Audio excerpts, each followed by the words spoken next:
Tithing is not giving. It's simply bringing back to God or returning to God what's already his.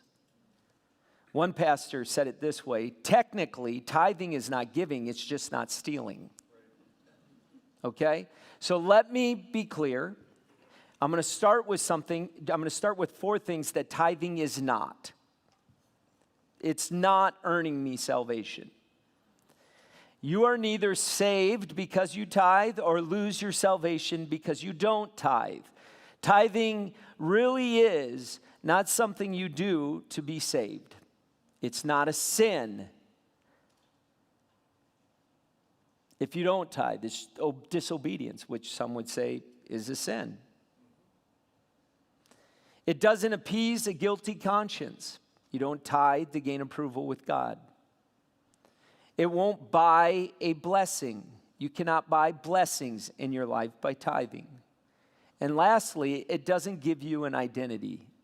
You actually tithe because you've discovered how generous you are. You don't tithe or give offerings because in order to become something. Does that make sense?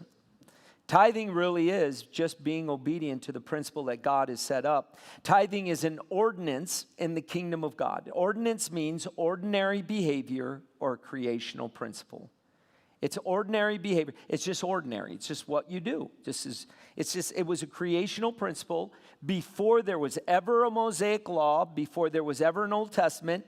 This is just what people did. They tithed. They brought 10%, the tithe, the tenth, to the Lord. This is just ordinary behavior. Tithing is a common reaction of the believer when they receive increase. Whenever a believer is blessed, the first thing they do is thank God by bringing the tithe to God.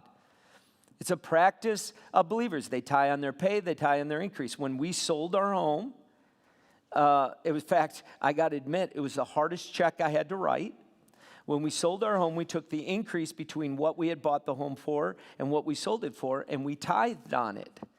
I had to do it the day I got the money in the bank, because how many know the longer you hold it, the louder Satan gets, right? And people are like, that's just not right. Like Satan would tell you to tithe? Did you ever stop? Well, I don't think Satan's going around telling us to be generous. How many would agree? So when you know that's what that voice you're hearing, get behind me, Satan. That ain't Satan. That's the one who provided it. In the book of Malachi, chapter 1, it says, it is about returning to God in your faith. Chapter 2 is about returning to God in your family. Chapter 3 is about returning to God in your finances. And then chapter 4 is about God returning to you. The first 3 chapters is all about returning to God in every area of our life, where we look to God as the one who's the provider in our life. So if you look at Malachi chapter 3, verse 6, it says, for I am the Lord. How many believe that? That is the Lord. He says, I do not change. How many know God does not change? Whether it's Old Testament, New Testament, God does not change. Therefore, you are not consumed. That's another message. O sons of Jacob. God does not change from the Old and the New Testament. Jesus actually used the Old Testament scriptures to present the gospel to the people that he was preaching to. The Old Testament is not this thing that we now throw out because Christ changed the covenant or added the covenant. It says in Malachi 3, 7 through 8, yet from the days of your father, you have gone away from my ordinary behavior, my ordinances, and have not kept them. Return to me, and I will return to you, says the Lord of hosts. But you said, in what way shall we return? Will a man rob God? Yet you have robbed me. You have robbed me. It's an interesting thing, if you stop to think about it. It says you've gone away from this ordinary behavior. It's not the law. It's not the law, but it's a creational principle. So let me ask you this question. Would you ever willingly steal from God? How many would say no? Well, why? Because it's God, right? So how many remember, how many grew up in the church? You grew up in the church? I don't know anybody grew up. When they took offerings, how many remember when ushers would come in, and every other thing, ushers help you find a seat. But in the church, ushers took offerings, right? And what they would do is they come up, and in the church I was in, they had trays, right? Everything you gave was out open for everybody. Like, right? Some had bags where you could stick it in, and you'd roll up like $1 bills. It looked like a lot, but it was only 10 ones. You put in how many? Somebody was like, he knew? It was like, yeah. Anyway, they would pass it and go back and forth. And well, when I came in Michigan, where we were at, there was a church. We handed like those brass plated plates, and they would go down, and I would always take the offering on a Sunday morning in Michigan, and it was a big room. It sat like 1,000 people, so it was a big room. And I was having to talk about something while they're taking the offering. So I see the plates going on, and I'm watching, and all out of nowhere, I don't know how, because normally it doesn't faze me.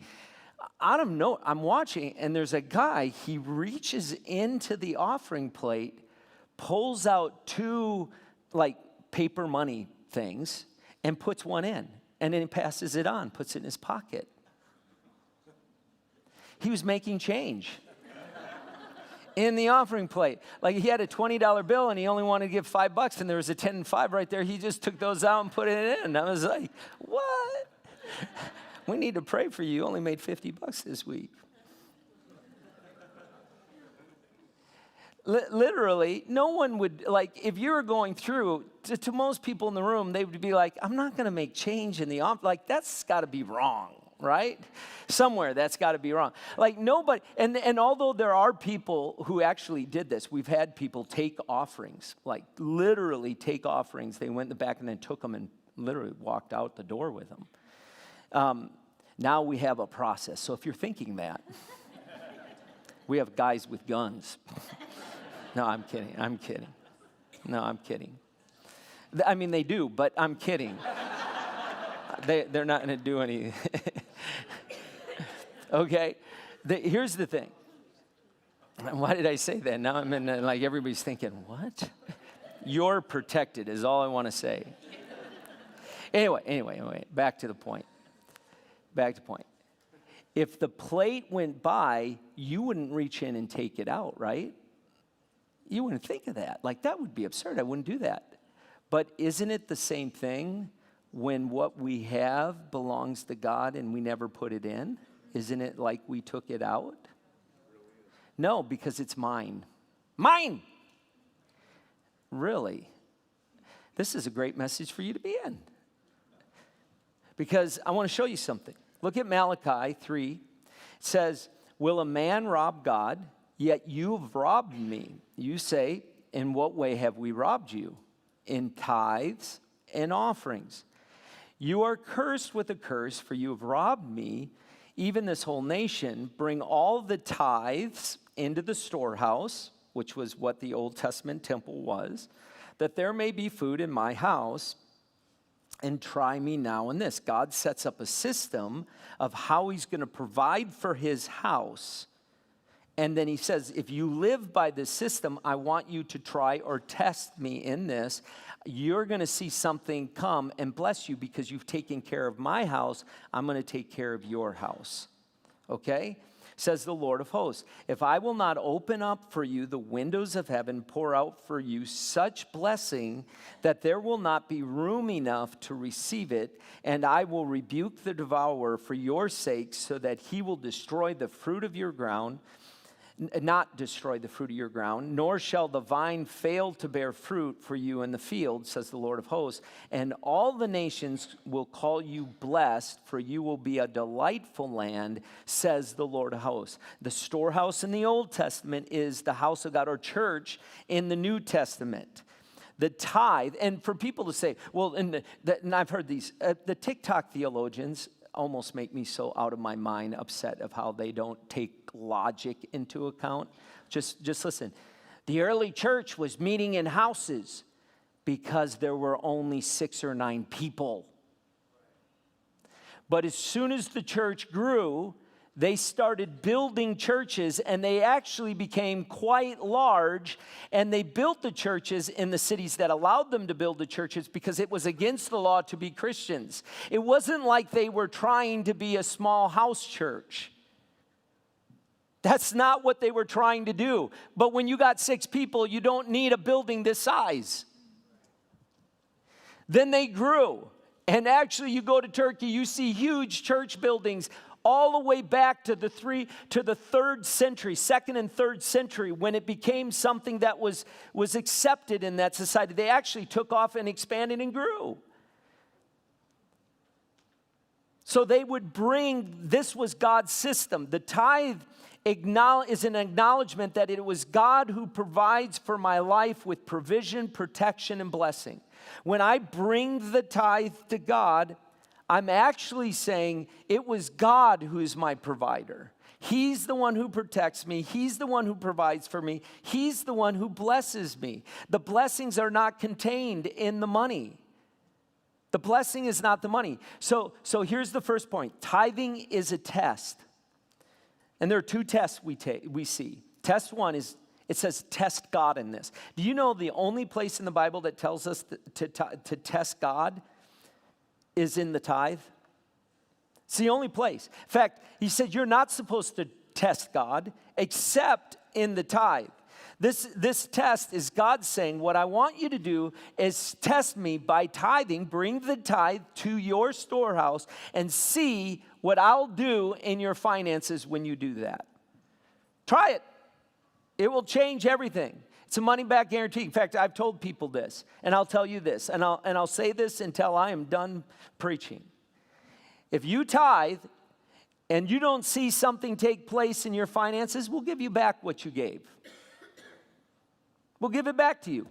But I'm so confident that it will change everything in how you see your money. You will see how you were never, when money controls your thought, you were never money's master. Money mastered you. It mastered the decisions you made. I can't go on that mission trip. Why? I don't have enough money. My master said I don't have enough. But God told you to go. I know God told me to, but money says no. I know I was supposed to give. God said to give to this, but money said, no, you won't. That's the first test. Is the test, God, that when I'm obedient, that I will see him fulfill his promises in my life and finances. The second test is this. God gives us a test. Like every time that you have increase, it's a test. God wants you to pass the test so that he can entrust his resources to you. Every time you receive increase, you have an opportunity to pass the test. The test reveals what we know or believe. You can know you should tithe, but you won't tithe unless you believe it. And when you get an increase, the tithe acknowledges that this increase came from God. And I'm going to return a tenth. My daughters, I had 3 daughters for those that don't know, and I have one daughter. We have identical twins. Heather and I have identical twins. And they were both nannies one summer. And I won't mention Bianca's name, but none of my girls were good with math. I think Mackenzie's probably the worst at math. I think she's still grappling with 1 + 1 is 2. But thank God she's given Edwin he's a pretty sharp guy when it comes to numbers, right? Maybe too sharp. But Mackenzie's working on dulling him a little bit and kind of working on that. And at the end of the summer, the twins had been nannying. And we had taught our girls to tithe. I mean, this is something Heather and I have done. We give way beyond tithe because we believe in it. It's not mine. It isn't mine. So to tithe was a no-brainer. But to offerings, that's the thing where the Lord just keeps challenging us to do more and more. And so we taught our girls that you never want to be in the place where you rob God, ever. And so they tithe. And at the end of the summer, Bianca got this huge bonus. They both nannied, both did very well. In fact, Bailey's job is because of the parent she nannied for, got her job in marketing. And Bianca, she got this huge bonus, whereas Bailey got, like, I think a cup of chocolate or something. You know, it wasn't much. And we're sitting around the table, and they're kind of talking about how great it was, but, you know, how, like, Bailey was excited with all of it until she saw Bianca's bonus. How many of you know you're glad with your blessing until you realized, what? So we got talking more about the summer and money and all that. She goes, yeah. Well, what happened was somehow we ended up on the fact that Bianca thought tithing was 50% of your income, which explained the blessing of the bonus. She really tested God. She's like, I thought it was a lot. And I mean, our giving went up at B-Rock that summer. And it's crazy because Bailey, she was being obedient. Bianca didn't even know it, but she was, and it was funny how even in her not knowing it, God just abundantly and still is blessing her. Why? Because she tested God. They had to come to that on their own. Just because they're parents, they had to test God. And they tested him, and now it's part of their whole mindset that I would never think to do this. This is just what we believe. See, greed says, I need this more than God needs it, so I'm going to just keep it to myself. I'm going to keep what's God's to myself because I've determined he doesn't need it more than I do. His system of all of this, it doesn't matter. See, here's the lie.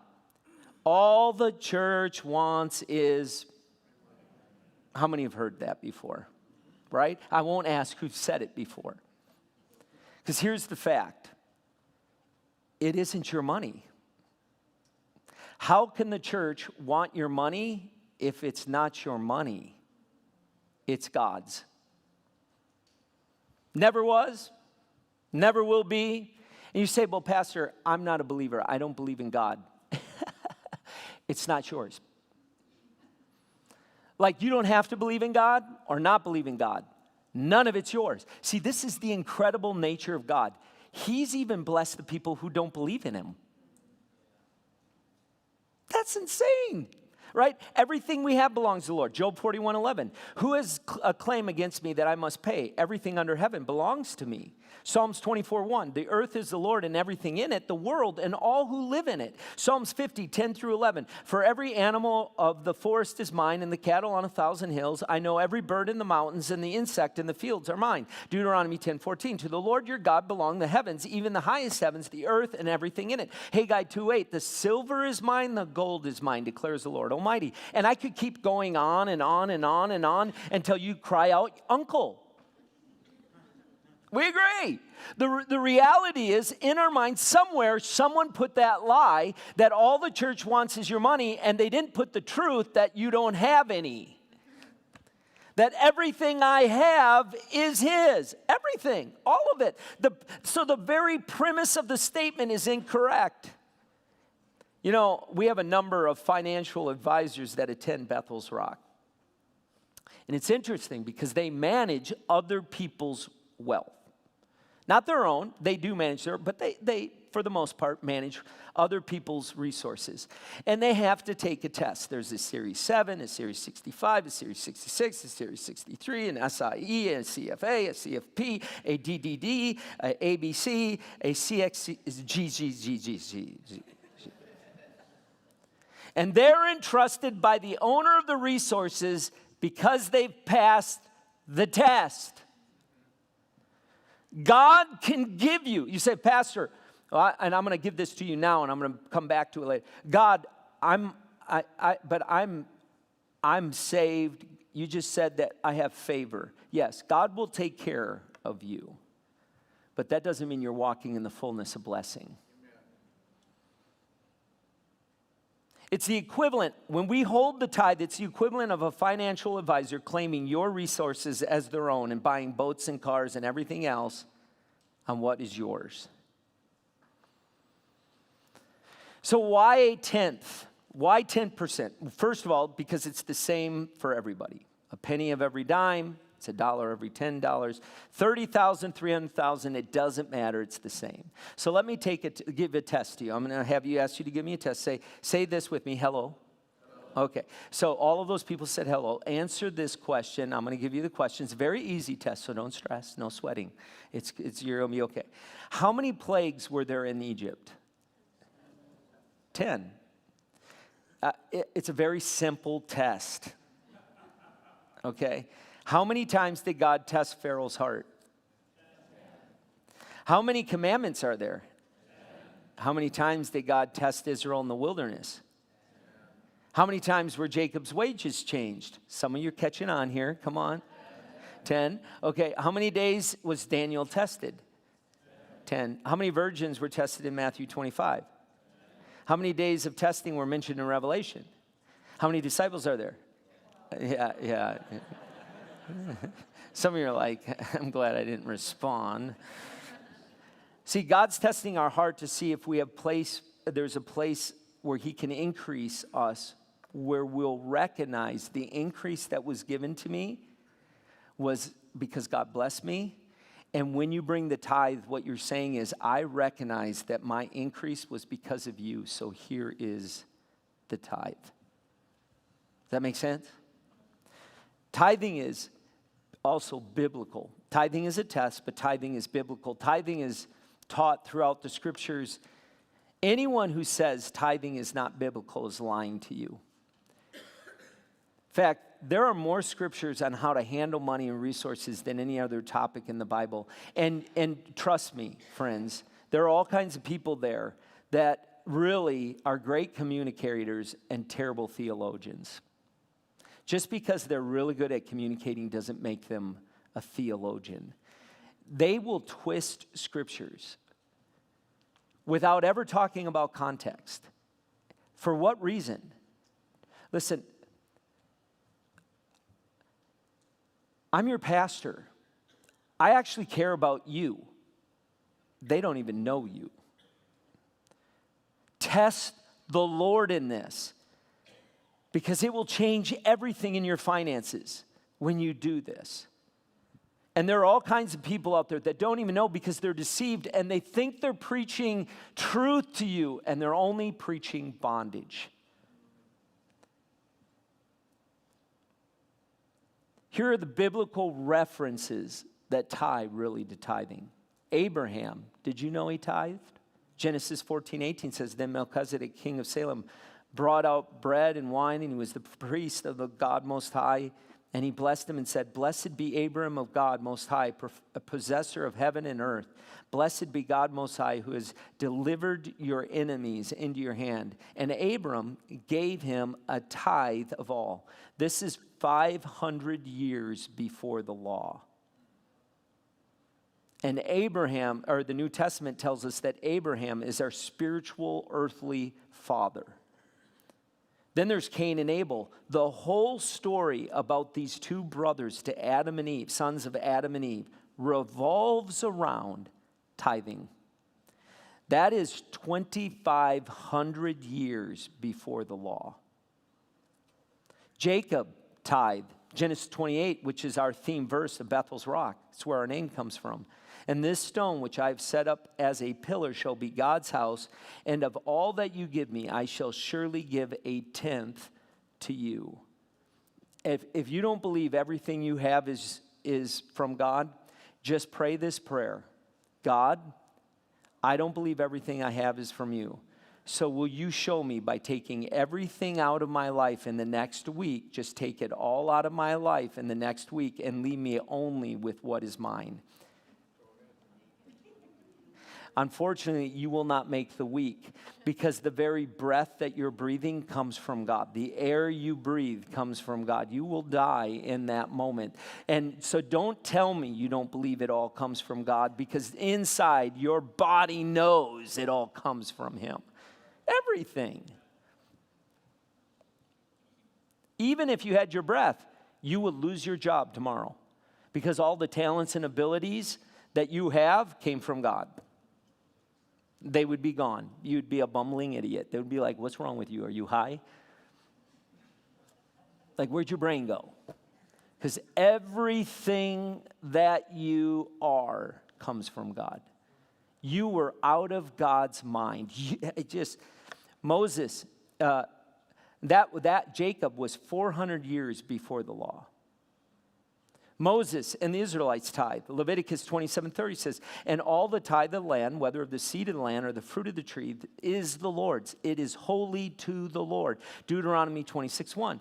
And it shall be when you come into the land which the Lord your God is giving you as an inheritance, you possess it and dwell in it, that you shall take some of the first of all the produce of the ground, which you shall bring from your land that the Lord your God is giving you, and put it in a basket, and go to the place where the Lord your God chooses to make his name abide, the house of God. Then it goes on in verse 13. Then you shall say before the Lord your God, I have removed the holy tithe from my house, and also have given them to the Levite, the stranger, the fatherless, the widow, according to your covenant. See, what he's saying is, I have removed the tithe from my house, taken it to the storehouse, and I have even given offerings to the fatherless, to the widow, to the stranger, according to all your commandments, which you have commanded me. I have not transgressed your commandments, nor have I forgotten them. I have not eaten any of it when in mourning, nor have I removed any of it for any unclean use, nor given any of it for the dead. I have obeyed the voice of the Lord my God, and have done according to all that you have commanded me. Look what it says. Look down from your holy habitation from heaven, and bless your people. Now, how many would say, if Jesus said it, then I'd believe it? Right? How many would say that? And you're like, I'm not going to say yes, because if you're saying that, you must have a place where Jesus said it, right? Here, I do, actually. It's right here. Matthew 23:23. Woe to you, scribes and Pharisees, hypocrites, for you pay tithe of mint, anise, and cumin, and have neglected the weightier manners of the law, justice, mercy, and faith. These you ought to have done without leaving the others undone. He's saying, yeah, you should be tithing, but you should also do this. So let's look at some of the arguments that are out there about tithing. Maybe you have some of this. Number one, tithe is the Lord's and not the church. Okay, let's answer that. Because I don't have a problem. A lot of people say, I don't have a problem giving to God, but it's giving to the church that's the problem. Right? Hebrews 7:8 says, here mortal men receive the tithe, but there he receives them, of whom it's witness that he lives. Essentially what this verse, and you read the whole thing, he's saying this. You may put the tithe into the place of the storehouse. Mortal men are taking it out, but it's as though God was taking it out. You have been obedient. It doesn't matter who received it. You have been obedient. The blessing will rest. It doesn't matter. It's not your problem. It wasn't yours. It's not yours. So it's not your problem. It's not yours. You're being obedient to bring it to your storehouse. If there's an issue with the church receiving, they're doing something wrong with what God had said, then it's a problem with God and the leadership of that storehouse. But here's another part of that whole argument. If you say, I can't trust what they will do with the money if I give it to the church, you really should find a new church. Right? Here's the second argument. I'm under grace, not under the law. I'm under grace. Can I just say, tithing has nothing to do with being saved. Salvation is unmerited favor. You're living with the favor of God, but you won't see the blessing of God. God will not bless greed and selfishness. God is not going to bless disobedience. God doesn't bless it. You have unmerited favor, you're just not walking in blessing. You know, there was a great theologian by the name of Winnie the Pooh that said, I wish I could help, but the only hole I know is the one in my pocket. Maybe that makes more sense than you would like it to. See, here's the argument against that thinking. I'm under grace, not under the law, when it comes to tithing. Tithing was before the law. It's an ordinary principle. It's a creational principle. Secondly, when you say that, are you saying that if it was wrong under the law, it's now okay for believers to do? Are you saying that as a believer you can live any way you want and not suffer any consequences because you're under grace? So, you're suggesting that thou shalt not kill? Do you think if you go and kill someone there will be no consequences? Or thou shalt not commit adultery? Do you think if you go and commit adultery there are no consequences? Or thou shalt not steal? If I go to lunch and let the waitress know I don't need to pay because I'm under grace, that she'll be, oh, I'm sorry, go ahead. Third, there's a difference between favor and blessing. They're not the same thing. You can have favor and not walk in blessing. And a lot of people in this room, when I preached on grace, you're thinking, yeah, I have favor. Why am I not seeing it? No, you're walking in favor. You have unmerited favor, but you were expecting blessing. You're not going to walk in the blessing. And we assume because I'm not under the curse that I'm just blessed. No, you cannot be under the curse and not walk in blessing. There is a difference. So here's a third argument. You are blessed, so your finances have to be blessed. We possess God's favor, but that doesn't mean our finances are under God's favor. You may have the blessing, but that doesn't mean God has blessed your money. Lastly, tithing is a blessing. There are some people who will do for money what they will not do for God. There's just some people that will do things for money they won't do for God. They will serve money before they will serve God. Money becomes their idol and they're not aware of it. Money is the greatest motivation. Like they literally look at money, and money is the thing that determines the decisions they make. Can I just say, money does not have the power to bless you. Money will not give you life. Money will not prosper you. Money will not help you break free from poverty. Money will not solve your problems. Money will not make you happy. Listen, friends, something is wrong when a person will require payment to serve or do ministry in the church, but will not tithe to the storehouse. King Hezekiah said they're in a recession, and he's reading the scriptures, and it says in 2 Chronicles 31, he reads that they should tithe, so he goes out and says, everybody, this is now an edict, everybody needs to tithe in the storehouse. The storehouse is where you go to church. And it's interesting because Malachi says, bring the tithe in the house of God. Do you like the spiritual food that you get from your storehouse? Isn't it amazing that we will pay incredible amounts of money to take care of a physical body that does not live forever, but we will never tithe to a system that God installed that takes care of a spirit that lives forever? Friends, grace is free, church isn't. That's funny. And if you're not laughing, it's because you don't want to believe it. Like, we don't go into the boardroom every Monday with the bills that are charged to us, put them on a boardroom table and say, okay, God, here are your bills. And they just, fire from heaven comes and consumes them. All right, that's not what happens. There are people who are faithful, even abundantly more than that. See, the sad part in this is the church really does way more than just a sermon on a Sunday or worship. I'm not trying to be offensive, but I'm talking about the classes, counseling, Kairos, MOPS, youth group, children's ministry, community outreaches. There's so much that is provided spiritually to your family. Would anyone in here go to lunch today, eat a great meal, get up and walk out without paying the bill? And when the waitress comes running after you, you'd say, oh, I'm sorry, you were so good. You did such a great job. I'm sorry that you don't understand. I'm under grace. I don't have to pay the bill. No one would do that, right? Yet we do it every Sunday morning when we leave church, and we don't obey the command of the Lord. It's like, the sad part in all of it is the person who gets hurt the most isn't the church. It's the one who didn't pass the test. Because God wants to abundantly do something through you, but he can't trust you with it.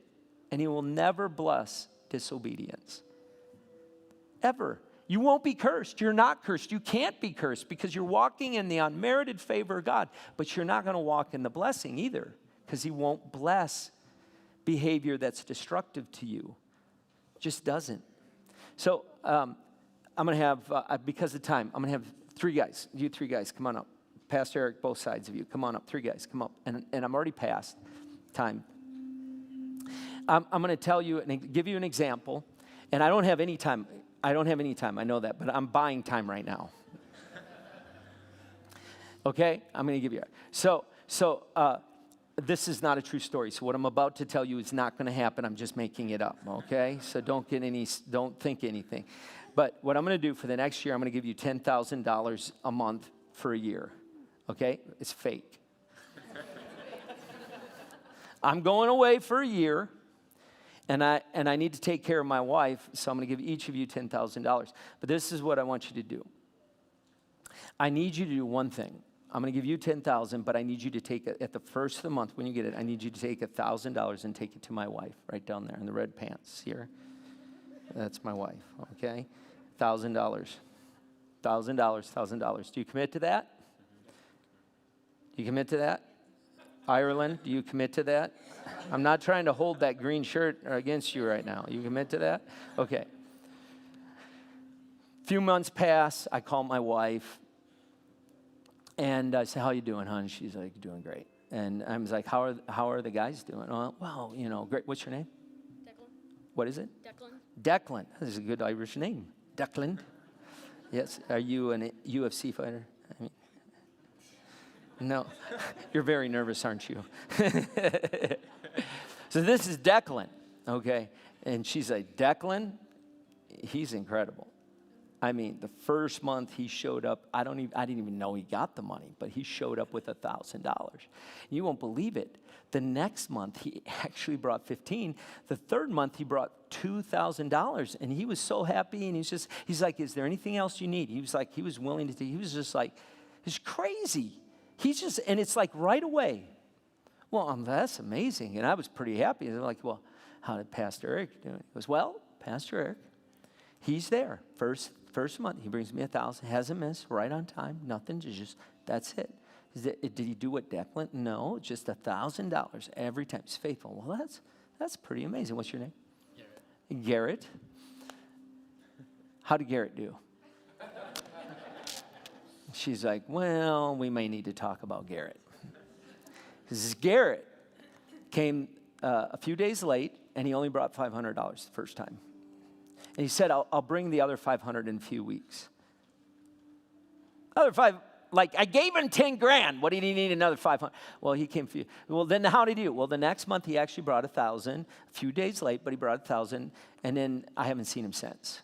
It's been 4 months. Yeah, he hasn't shown up.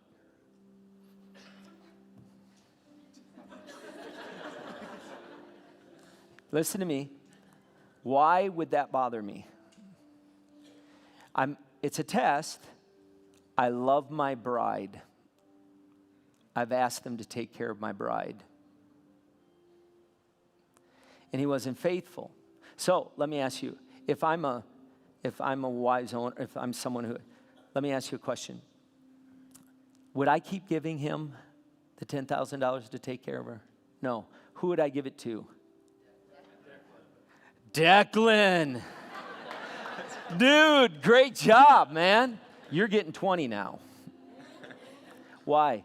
Because not only did he pass the test, it was more than just the test. He saw my bride. And he was like, you know what? I love my master. He's blessed me with everything.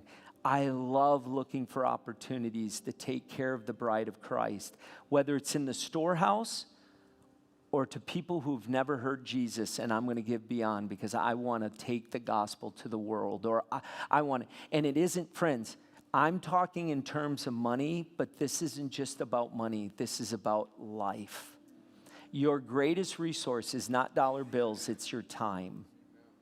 It's what you do with the life he gives you. Does that make sense? Can you give him a hand?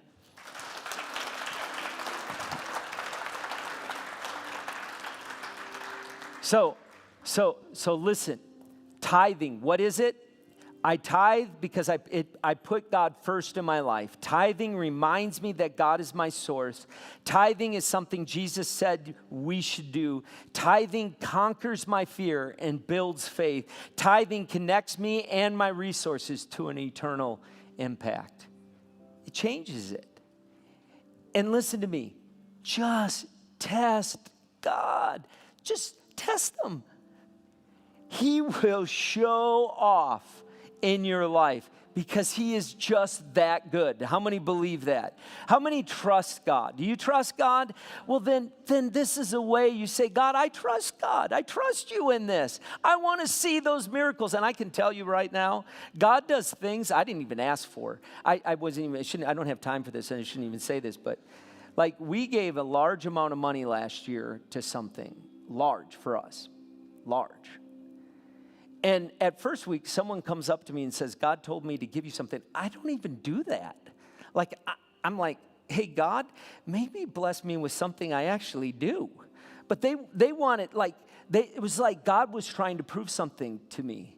He's like, I can abundantly bless you with things beyond your imagination because you've been faithful. And we didn't give. I'd still give if I didn't get anything. In fact, I'm more uncomfortable when people bring blessings. It just makes me uncomfortable, right? But it was because I want to be part of a movement that's changing the world. Why? Because I live in eternity. I'm just here for a time. I live in eternity. I'm only here for a time. I only have so much time to literally impact the world because I live in eternity. That's my address. I'm only here for a season. Does that make sense? I'm not building a kingdom here. There's a kingdom over there I'm a part of. How about you? How about you? Will you stand?